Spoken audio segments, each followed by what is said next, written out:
You're listening to an Airwave Media Podcast.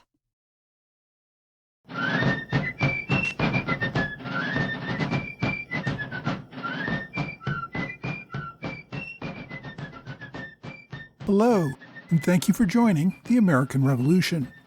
This week, episode 322, The Long Beach Island Massacre. Last week, we covered some of the final battles on the western frontier. Further east, by late 1782, the only areas controlled by the British were Charleston, South Carolina, and the area around New York City, including most of Long Island. General Guy Carleton, in command of all British forces in North America, was obeying orders to cease all offensive operations and await word of the final peace treaty. Many Loyalists remained with the British. Even if they saw the cause as lost, they could not go home. Most of them, if they tried, would be tried for treason and hanged if caught by the authorities now in control of the states. Several prominent Loyalists, such as Governor William Franklin, had already left for Britain.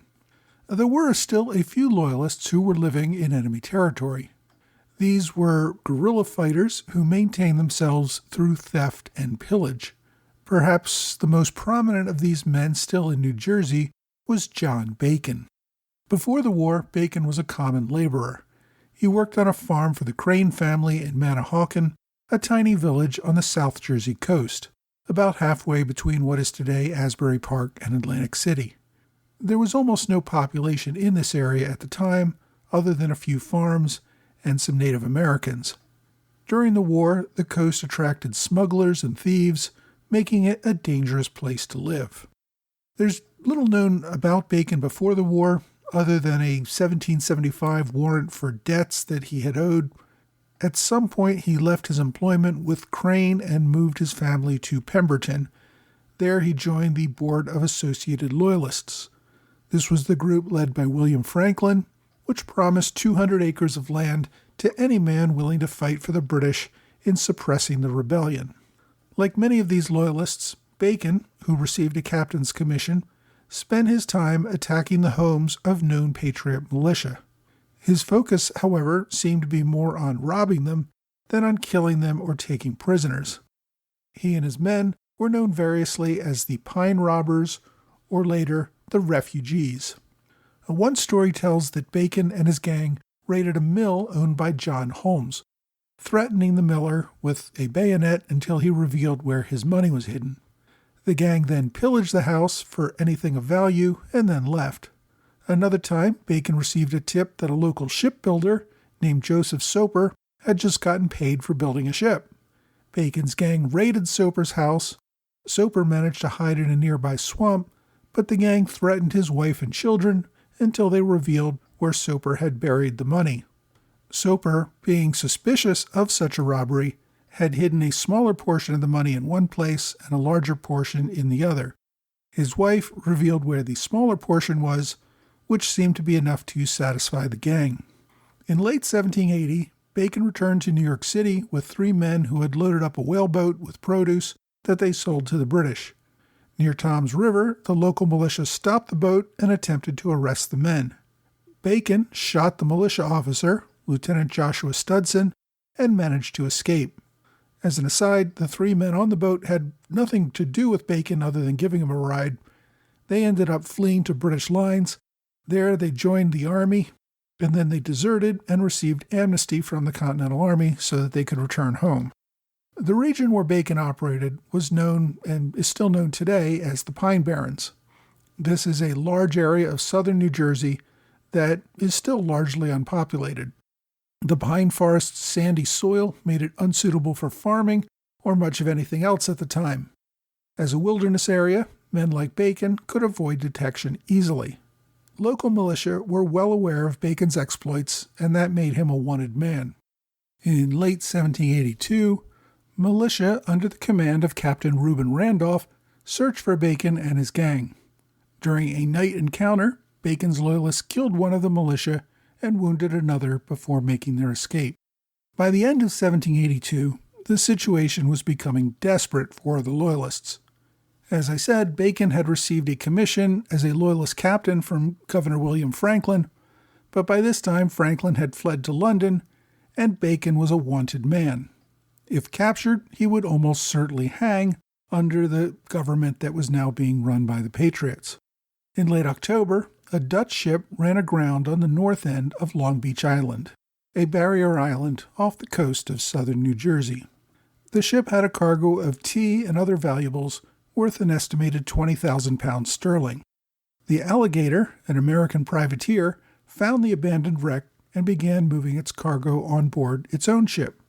Because of the size of the cargo, Captain Andrew Steelman attempted to recruit several locals to help.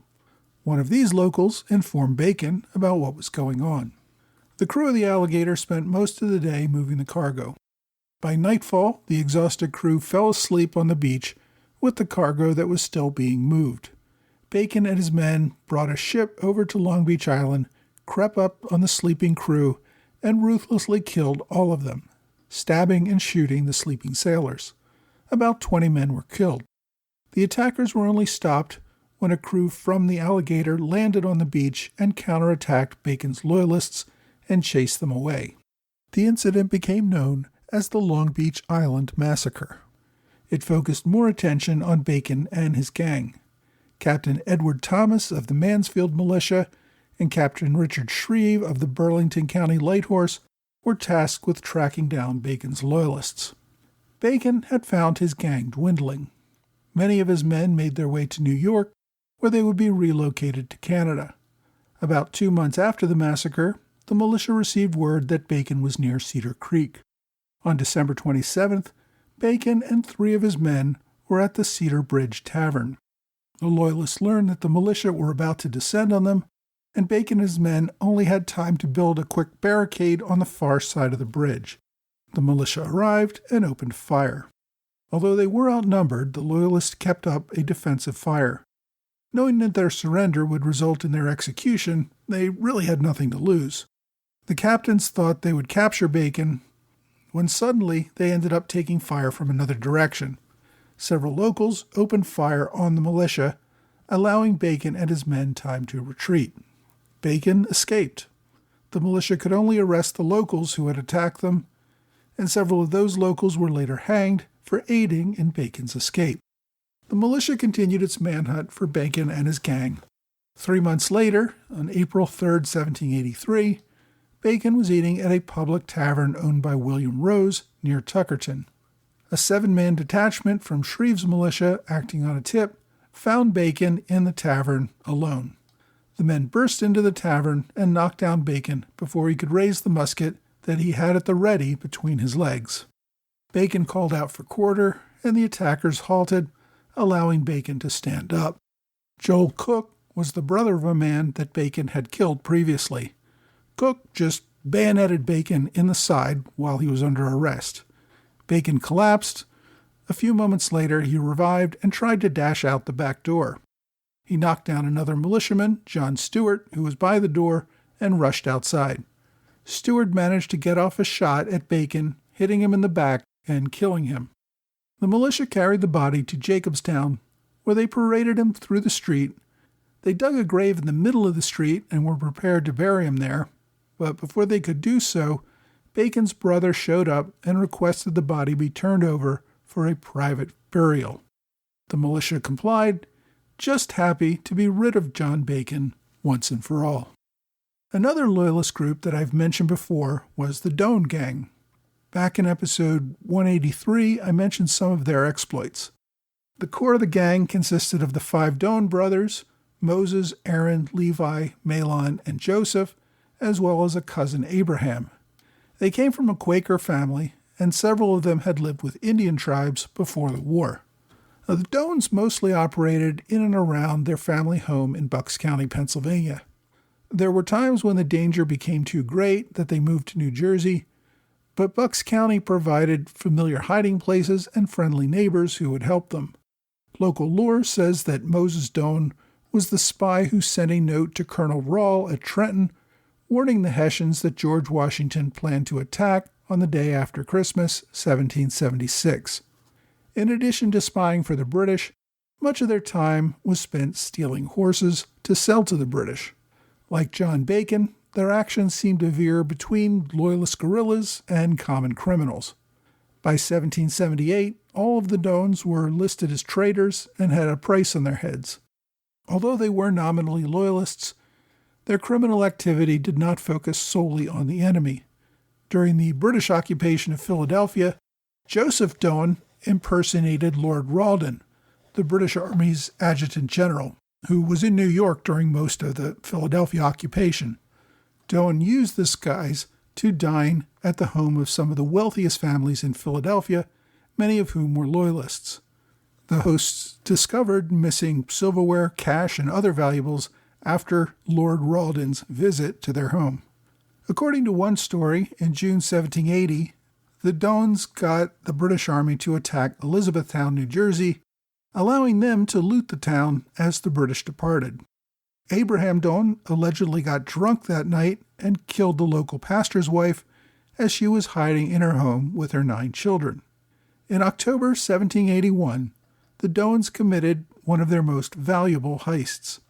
Just days after Cornwallis surrendered at Yorktown, the Doan gang tracked down the Bucks County treasurer in Newtown, Pennsylvania. At gunpoint, they forced the man to open the treasury and made off with over 1,300 pounds sterling. That was more money than a common laborer would earn in a lifetime. Over the next year, they would rob 9 other treasuries in the region, and they also continued to steal horses. The crime spree gave the gang more notoriety. Several militia groups focused on capturing the gang. Colonel William Hart took on this task. Hart had known the Doans since childhood and knew a great deal about them and their friends and family.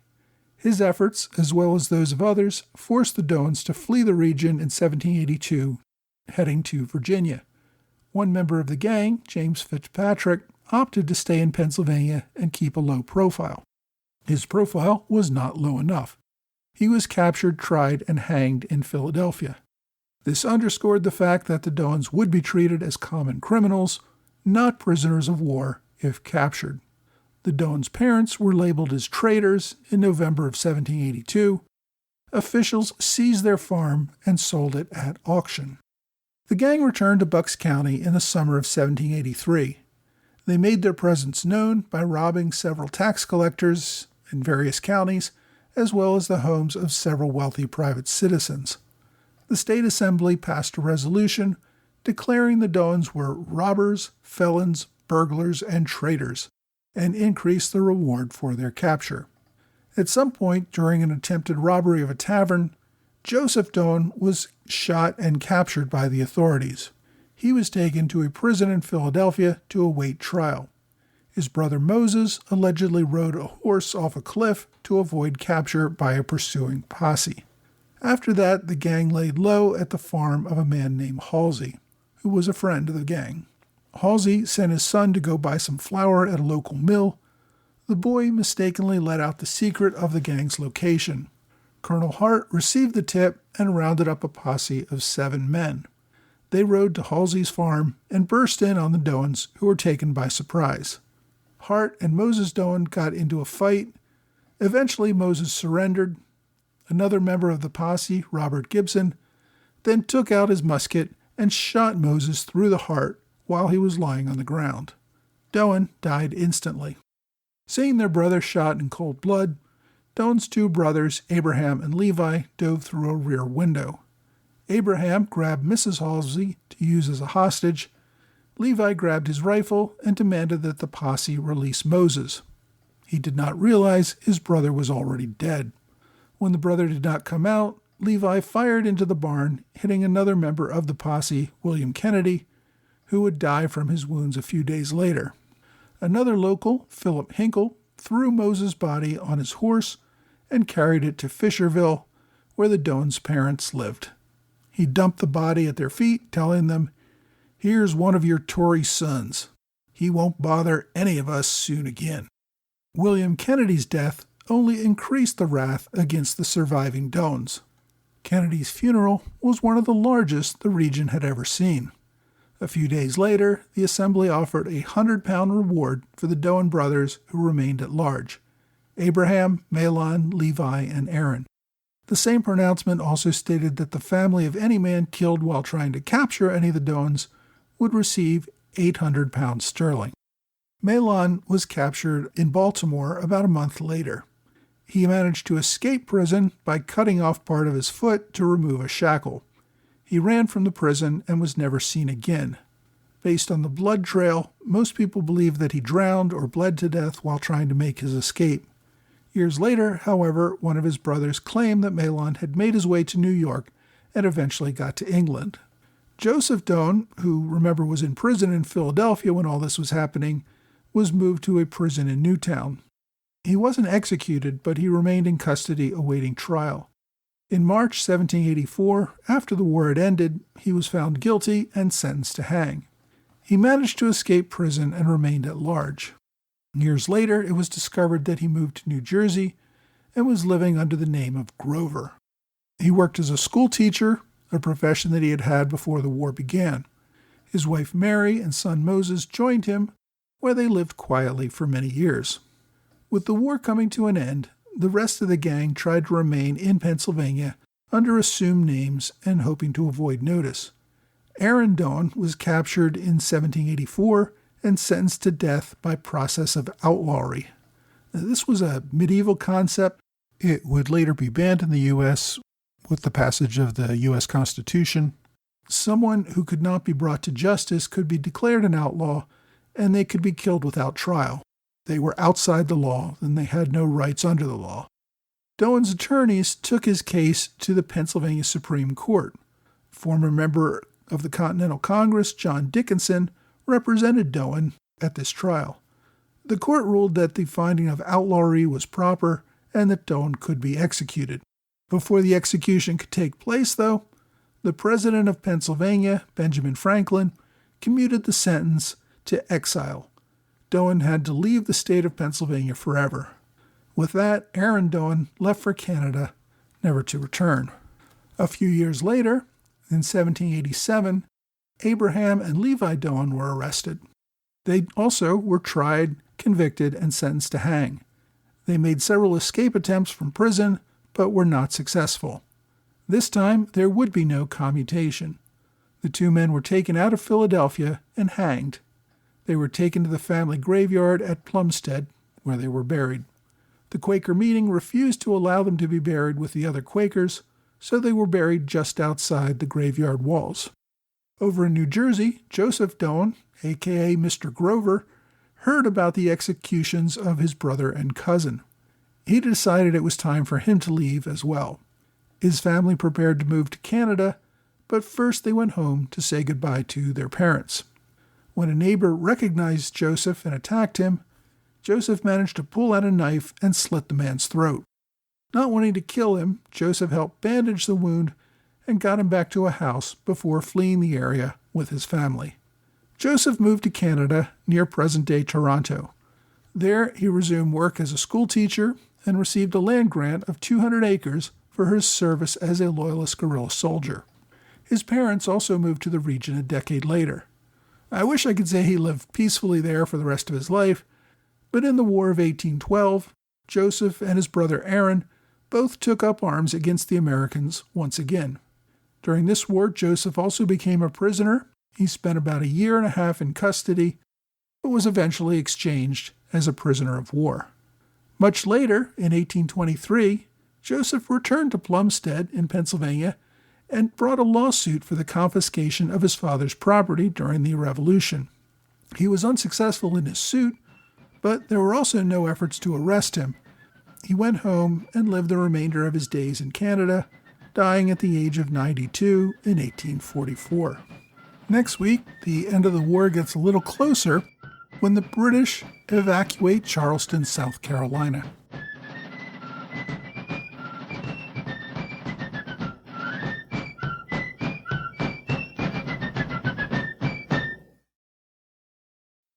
Hey, thanks for joining the American Revolution Podcast After Show, part of the Airwave Media Network. I start each after show with a profound thanks to all of my Patreon supporters, particularly those in the Alexander Hamilton Club, George Davis, Mike Hager, John Salentano, and Michael Mulhern. I also like to thank some of my supporters on Patreon at the Robert Morris Circle level each week. This week, my thanks go out to Richard McCabe and TJ Walker. I'm also pleased to welcome this week two new supporters at the standard bearer level, Tom Lohmiller and Kevin McCabe. I also want to thank Josh Fowler for a one-time gift via PayPal. I really do appreciate everyone's support that helps keep this podcast going, either through an ongoing contribution on Patreon or a one-time gift via PayPal or Venmo. This week's discussion really has some personal meaning for me. I live in New Jersey in the Pine Barrens, within a few miles of where the events involving John Bacon happened. Of course, at the time, no one lived in the Pine Barrens. It was a relatively unsettled area, and actually a lot of it still is today. But it is interesting to talk about a place that you're really familiar with, having lived there. Long Beach Island, the site of the massacre, is a popular beach destination today. Unlike in the 18th century, today you can reach the island via a bridge, and there is a commemorative sign recounting the massacre just outside Viking Village. The other part of our story today involved the Doan gang, who lived in Bucks County, Pennsylvania. This is where my mother's family lived for many, many generations. My family was living there at the time of the war, and many of my ancestors served as Pennsylvania associators. So it's quite possible that they interacted with the Doans at various times during the war, and perhaps even before or after. There's actually a Doan distillery that opened a few years ago in Quakertown, taking its name from the locally famous outlaw gang. So I'm very familiar with that area as well. It's interesting just to have this personal relationship with it. The fates of the loyalists that I discussed today are only a few examples of the fates that loyalists more generally experienced throughout the United States as the war came to an end. Some loyalists, like John Bacon and Moses Doan, never gave up the fight and ended up being killed in the ever-increasingly desperate struggle that they could not win. Others, like Joseph, Abraham, and Levi Doan, simply returned to civilian life and lived quietly under the newly independent United States. Now, the Doans, of course, were much more notorious than many loyalists who kept a very low profile during the war. Those who more quietly supported the crown and perhaps collaborated a bit without engaging in open warfare were often permitted to remain in America after the war. A great many others left the country. Canada was a popular destination for loyalists from the New England and Mid-Atlantic states. A great many Southern loyalists showed a preference for island destinations like Jamaica, and we'll see more of that next week when we look at the evacuation of Charleston. The litigation of Aaron Doan is an interesting one for me as well, not only because it involves some other famous figures like John Dickinson, Thomas McKean, and Benjamin Franklin, but also the consideration of the concept of outlawry. Now, as I mentioned in the main episode, being declared an outlaw is different from being a criminal. An outlaw is declared to be outside the protection of the law. Anyone who kills an outlaw would not be convicted of murder. Seizing an outlaw's property was fine since an outlaw had no right to own property. The outlaw had no protection of law and was not entitled to due process nor any other rights. Anyone who helped an outlaw in any way could be prosecuted for aiding and abetting. So essentially, they became enemy combatants within their own country. Now, given all of this, it seems odd to me that an outlaw actually went to trial. Why wasn't he just killed? Part of it was probably that officials were uncomfortable with the idea of denying due process once the war was over. One reason Doan might have been pardoned was out of a concern for the Treaty of Paris and not wanting to look like the U.S. was just executing loyalists. The U.S. Constitution, which guaranteed no one could be deprived of life, liberty, or property without due process, got rid of outlawry in America. But of course, the Constitution came after the trial of Aaron Doan. The British common law seems to have removed its use sometime in the 19th century. One interesting fact for lawyers who are familiar with the reporter system, all Supreme Court cases are published in a book with a volume and a page number.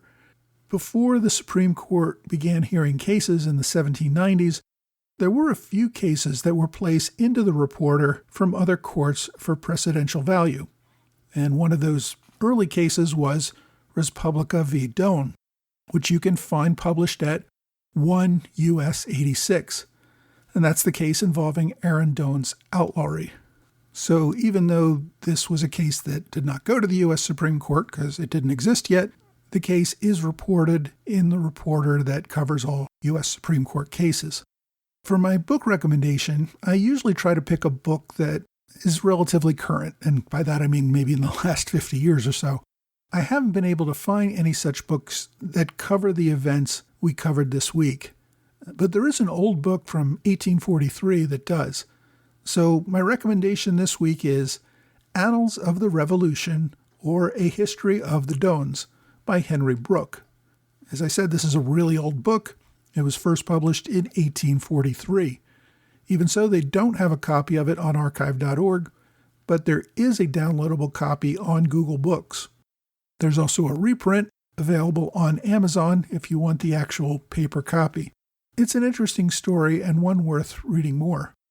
I wish someone would take a more modern look at it all, but until they do, you can check out Annals of the Revolution or A History of the Doans.